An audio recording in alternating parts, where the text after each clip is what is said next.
psicanalista, membro da MP, ECF, de Paris, Escola de Paris, e que gentilmente nos aceita conversar com a gente sobre as nossas jornadas, que acontecerão em outubro de 2019, em Santa Catarina. Primeiro, eu queria agradecer o Gui por topar esse vídeo e gostaria de colocar duas questões. Gui, la première chose, j'aimerais savoir qu'est-ce que le nom de ces journées, tempo de sonhar, instantes de despertar, peut provoquer pour toi.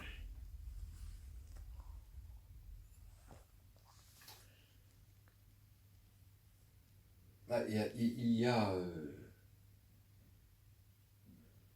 une ambiguïté dans le titre. Est-ce que nous entendons le titre par rapport au rêve, le tempo di sognare, ou est-ce qu'on l'entend par rapport au réveil? Si on l'entend par rapport au rêve, la question est à traiter au niveau de qu'est-ce qui réveille, malgré le désir de dormir qui est fondamental dans le rêve, qu'est-ce qui réveille? Et c'est la question du rêve d'angoisse qui devient cauchemar. Le cauchemar, c'est le rêve d'angoisse qui réveille. Mais Freud distingue bien les deux. Le rêve d'angoisse est un rêve qui permet au sujet de continuer à dormir en rêvant. Alors que le cauchemar, ça réveille.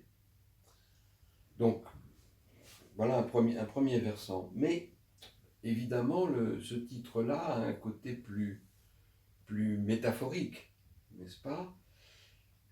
Qui serait que, au fond, dans la vie diurne, dans la vie vigile, on continue à rêver. Au sens où tout le monde délire, comme le dit Lacan, c'est-à-dire, d'une certaine manière, tout le monde rêve en étant réveillé.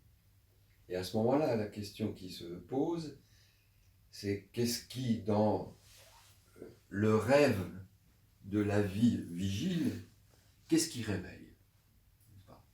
Alors, ce qui réveille, c'est d'abord l'angoisse. L'angoisse a cette particularité de réveiller parce que l'angoisse introduit une discontinuité dans le principe de plaisir, dans l'homéostase, dans, je dirais, un sentiment de la vie continue. L'angoisse vient là, quand elle a une certaine intensité, bien sûr, elle vient introduire une discontinuité et surtout un questionnement. L'angoisse, c'est le fondement chez l'humain du questionnement, n'est-ce pas? Alors, c'est certain que quand on rêve, en quelque sorte, dans la vie diurne, on ne se questionne pas beaucoup, n'est-ce pas? Et un certain niveau d'angoisse vient introduire un qu'est-ce qui se passe, n'est-ce pas? Donc, il y a là une sorte de réveil. On sort du rêve, de l'homéostase de la vie, n'est-ce pas? Mais il n'y a pas que l'angoisse qui réveille. Ce qui réveille aussi, c'est la surprise. Et la surprise n'est pas forcément angoissante.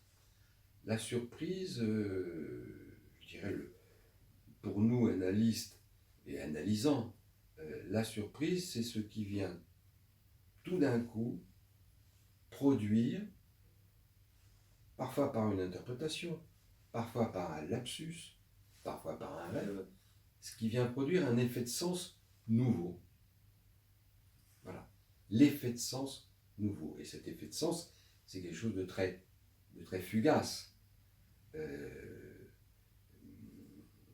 C'est différent de la signification, qui est la signification, comme le dit Lacan, c'est du sens bien constitué.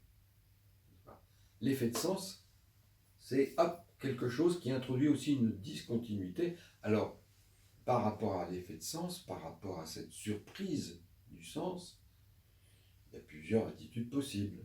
L'attitude de l'analysant, c'est de vouloir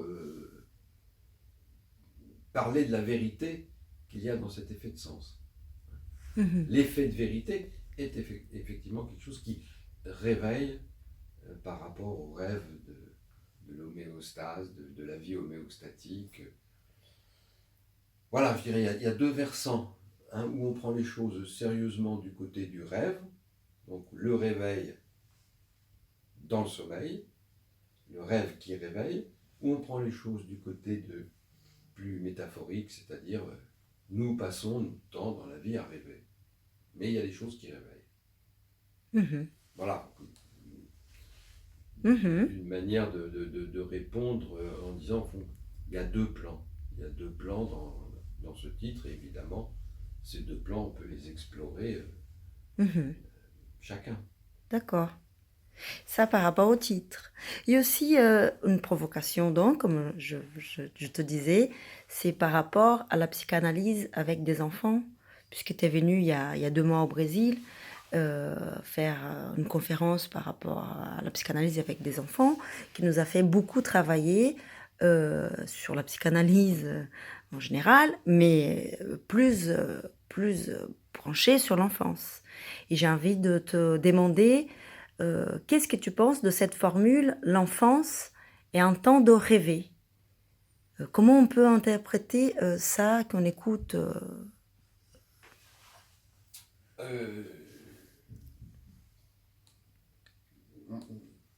Il me semble que cette question, pour la prendre si sérieusement, ce n'est pas en disant que l'enfance était un rêve au sens de la nostalgie, quelque chose de merveilleux, de formidable. C'est très variable. D'ailleurs, il y a des sujets pour qui l'enfance, c'est plutôt un cauchemar. Bon. Mais pour traiter sérieusement cette question, je crois qu'il s'agit de faire un peu comme Freud, qui en parle dans l'interprétation des rêves. Si mon souvenir est bon, il en parle à plusieurs reprises, et sur deux versants. Sur deux versants, il y a les rêves d'enfants, et bien évidemment que dans nos pratiques avec les enfants, nous avons affaire à cela, mais aussi en tant que parents, bien évidemment. Alors il y a les rêves d'enfants, ça c'est là aussi un premier versant, mais il y a un deuxième versant sur lequel Freud insiste beaucoup plus que sur les rêves d'enfants d'ailleurs, c'est sur les traces de l'enfance et de la petite enfance dans les rêves d'adultes. Et ça, c'est tout à fait passionnant. C'est tout à fait passionnant dans la mesure où, pour Freud, c'est tout à fait clair, et il le démontre avec beaucoup de rêves, comme toujours, soit de lui-même, soit d'autres personnes. C'est tout à fait clair que un rêve bien interprété débouche toujours sur des souvenirs ou des sensations, dit aussi Freud, de l'enfance. Alors je ne sais pas, je peux déjà un peu répondre sur les deux versants.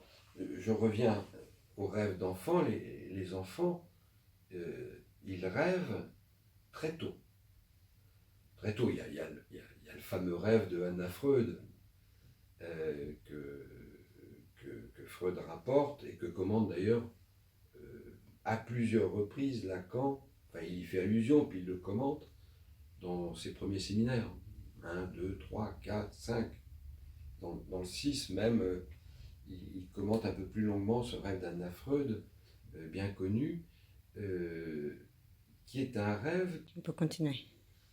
qu'elle exprime sous la forme de paroles, hein, les fameuses fraises, flancs, le troisième terme, elle revient d'ailleurs sur un autre type de fraise, et il y a un quatrième terme que je n'ai plus tout à fait en mémoire, c'est pas gâteau, mais bon. Bref, des friandises et des fruits qu'elle adore. Et c'est un rêve qu'elle a fait à 19 mois. Ça veut dire, et effectivement, c'est plutôt dans ces eaux-là, on va dire 20 mois, 2 ans, qu'on commence à entendre les enfants parler de leurs rêves. Et là, je parle de nos enfants, quitte parfois à ce que les enfants ne fassent pas bien, à cet âge-là, la distinction entre un rêve et quelque chose qui s'est passé. J'en ai eu un témoignage moi-même avec un de mes enfants qui, en effet, vers l'âge de 2 ans ou un tout petit peu plus, me disait un jour, hier on a été à tel endroit, c'était formidable. Je lui dis non, on n'a pas été à tel endroit, mais tu as dû rêver de ça cette nuit. Voilà. Et effectivement, en discutant, c'est dans la nuit qu'il avait pensé ça. Mhm. Bon. Donc la distinction n'est pas tout à fait nette. Et aussi, on s'en rend compte en tant que parent que l'enfant rêve lorsqu'il fait ses premiers cauchemars. Là aussi, c'est entre 2 ans et 3 ans. Il se réveille brutalement, il crie, et donc en parlant avec lui, on s'aperçoit qu'en effet, il a fait un cauchemar. Bon. Alors, Freud trouve que ces rêves d'enfant sont particulièrement intéressants pour lui parce que, je dirais, avant 4 ans, 5 ans maximum, les rêves d'enfant sont très simples. Et ils sont très simples au sens où, et Lacan va beaucoup revenir là-dessus, où ils expriment non pas un besoin, mais un désir. Le rêve d'enfant est un rêve de désir, n'est-ce pas? Sauf quand c'est un cauchemar, c'est autre chose. Et Freud insiste beaucoup sur ce point en disant que, au fond, le rêve d'enfant, tôt, est pour lui un argument très fort sur le fait que le rêve est un accomplissement de désir. Mhm. Mais il dit, voilà, au fond, ils ne sont pas énigmatiques, mais enfin, à partir d'un certain âge, 4 ans, 5 ans, et il donne des exemples, on voit qu'il commence à y avoir un travail du rêve qui déplace les choses. Il donne un très bel exemple Mhm. qui est un peu du même ordre que sa fille. C'est un exemple d'un petit garçon qui est soumis à une diète dans un premier temps, et je crois une deuxième diète parce qu'il a été puni, et la nuit il rêve qu'il y a un magnifique rôti sur la table, et que le rôti a été mangé d'un seul coup, sans qu'il soit découpé, par quelqu'un. N'est-ce pas? Et Freud dit, l'enfant ajoute d'ailleurs, je ne sais pas qui est ce quelqu'un.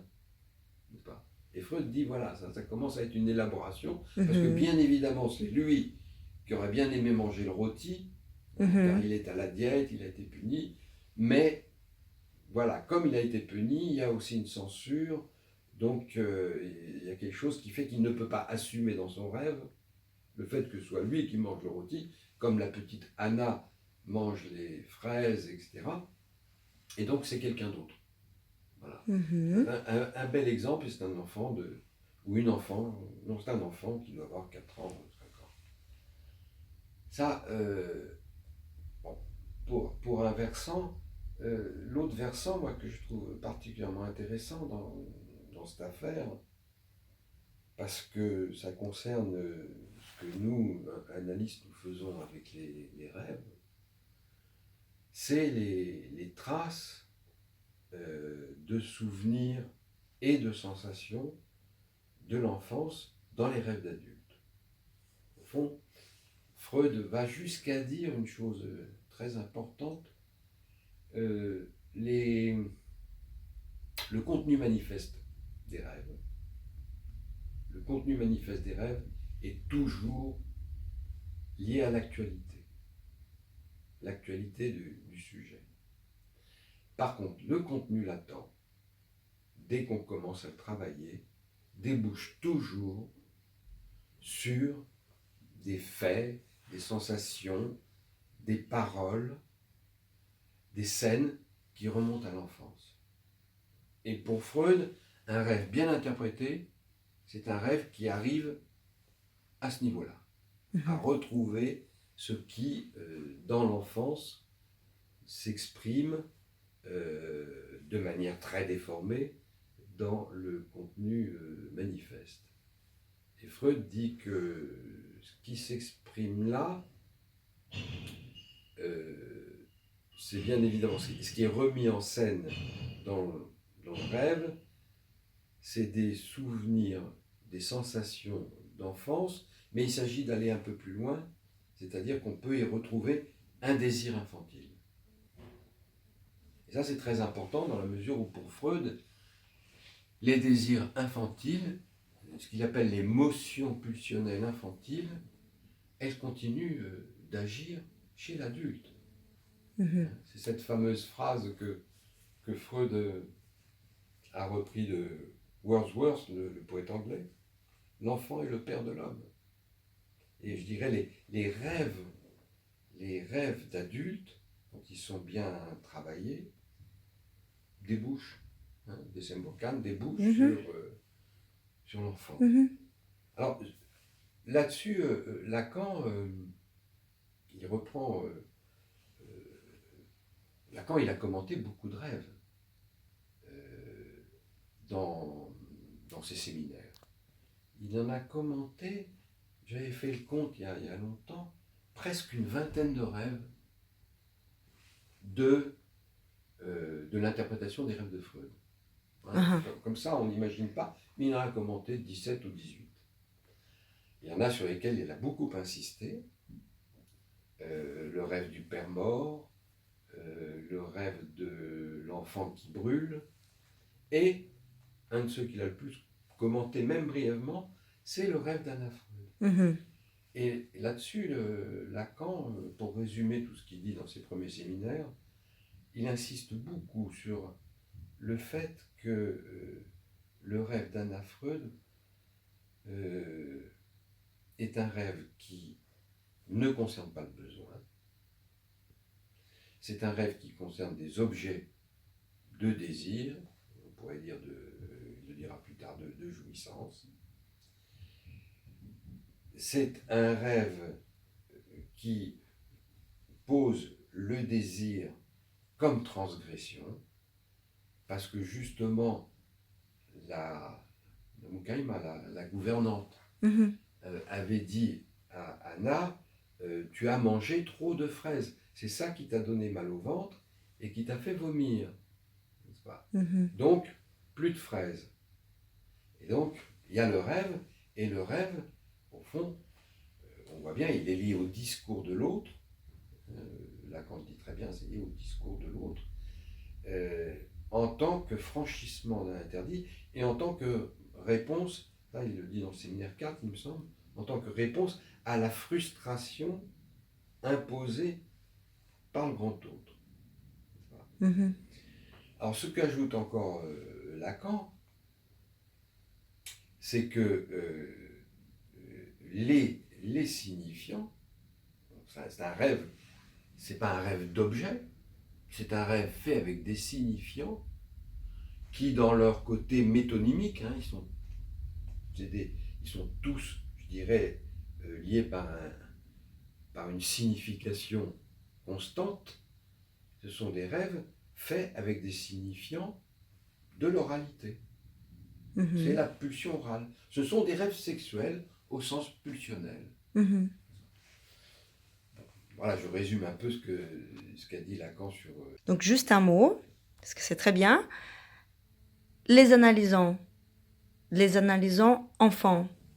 Rêvent-ils encore comme on a parlé de Freud, les interprétations de rêves de Freud? Oui, Rêvent-ils encore? alors, pour moi, il n'y a aucun doute. Pour moi, il n'y a aucun doute. Depuis les débuts de ma pratique, j'ai toujours travaillé avec des enfants. Alors, c'est vrai que au début, en institution, c'était une population un peu spéciale, des enfants autistes, des enfants avec le syndrome de Down, Mhm. bien, des, des enfants psychotiques, on va dire, psychose infantile assez dures. Donc là, je dois dire que la question du rêve n'était pas absente, mais pas fréquente.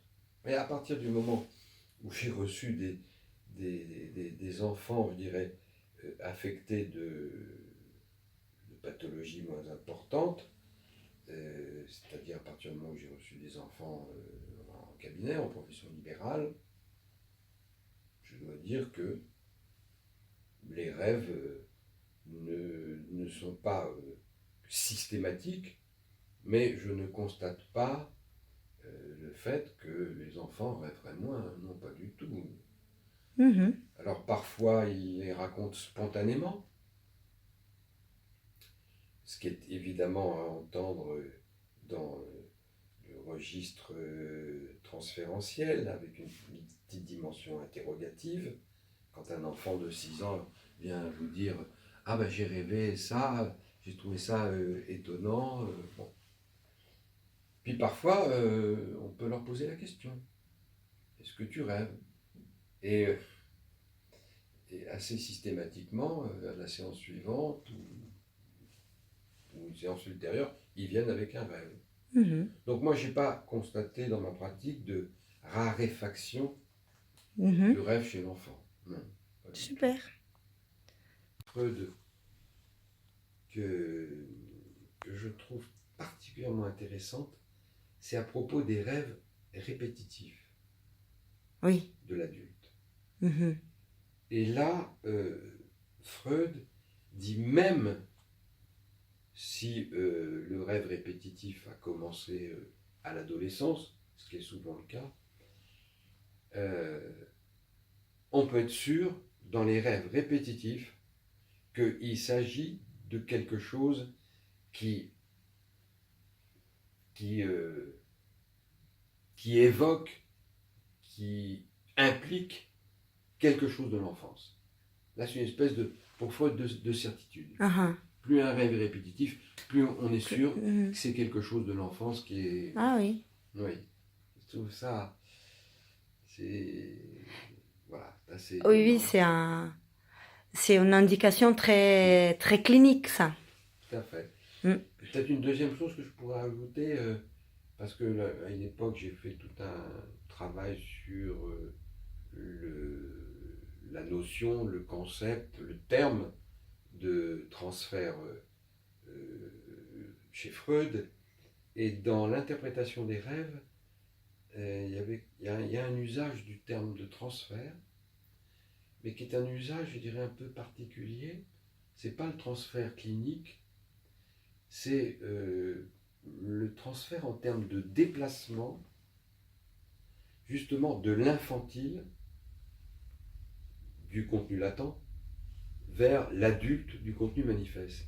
C'est-à-dire que, au fond, le mécanisme par lequel les traces infantiles sont reprises dans le rêve, le mécanisme pour Freud, c'est un mécanisme de transfert. Mhm. Donc c'est un type de déplacement. Mhm. Et ça, ça me paraît un usage intéressant du terme de transfert, qui n'est pas seulement sur le plan, on va dire, clinique, de la clinique psychanalytique. Mhm. Voilà. C'est très bien.